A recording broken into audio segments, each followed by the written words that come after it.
mukhang natatakot ka na sa ating duelo. Huwag kang ingay. Andito na si Agon. Si Agon, mukhang natakot na sa atin. Hindi na siya dumating. Ang gusto yata mapilisin ang kanya na buhay. Ambrosio! Wala ako sa bahay namin. Kung inaakala mong natatakot ako sa'yo, nagkakamali ka. Siguraduhin mo lang na malalasing ako sa alak mo. Several months later. Tingnan natin ngayon, Ambrosio. Oh no! Hindi mo ako mahahunting. Ay, Christopher Agon! Ikaw na buteteng gala!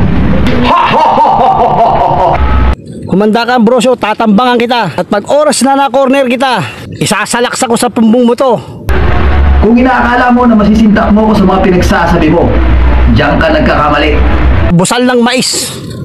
Ikaw, kapatid Nesil, hindi mo ba alam ang mga pinagsasabi sa akin yan ni Buteteng Gala? Ambrosio! Ano na naman yung pinaggagawa mo, Ambrosio?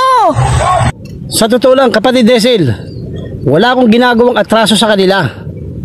Hindi ko alam kung bakit nila ako pinagtitripan. Ay naku, yung mga batang to. Pero dahil sa ako'y binubuli nila, hindi ko sila tatantanan. Nagsanib pa talaga kayo ni Jupan? Ito lang masasabi ko ha, wala akong atraso sa kanila. Sa dami ng bunga ng mais na to, sigurado ko mananawa ka dito. Na ako daw ay isang bulating laot. Pero hindi ko itatanggihan. Bakit niya pinagtutulungan si Imujing Gala? Napakapasaway talaga na. Sir, Huli ka! magkakape po tayo. Bakit kakampi mo ba yung ninanakaw mong mais ko? Inihimas-himas ko lang po itong mais na to. Tatanghalian tapat yan. Papasabugin ko bungo mo. Kung dinadaan sa tawa-tawa. Huli ka, alas 12 tapat ha. Kaya naman pala, tinatawan mo natutulog ako ha. Bulating malaot man ako sa tingin niya.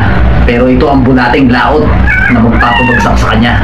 Kaya humanda ka, Buteteng Gala. Kahit magsama-sama ba kayo mga makalakbaylawin, gagawin ko lang kayong ibong pipit. Nang dahil sa'yo, napagkamalan pa ako magnanakaw na may-ari. Thanks for watching!